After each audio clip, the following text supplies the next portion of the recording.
Hello guys! Hello everyone! Ito nga po pala yung kabuuan ng ginawa kong trellis.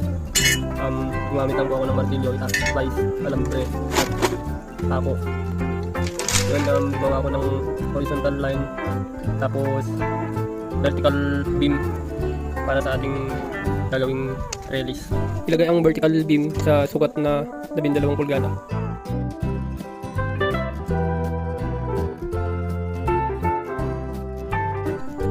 Pagkatapos kong nilagay yung vertical beam, tinalian ko po yung bawat corner ng trellis para mas matibay at hindi basta-basta masira. Napaka-importante po ng trellis sa ating daming naupo para hindi po masira ang bunga nito.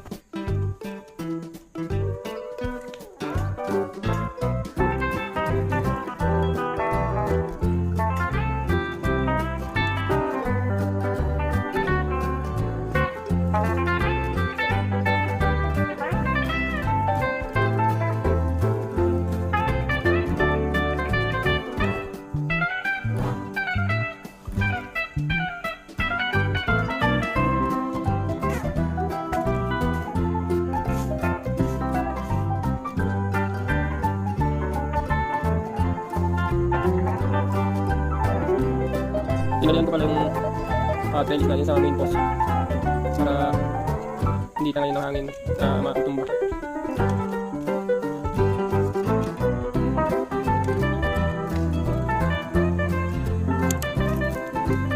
Sa mga magtatanong nga po pala kung ginamit yung martilyo at yung mga kako, ginamit ko po yun sa mga poste, tapos gumawa ko ng base para mas matibay at mas makapit yung malaking poste.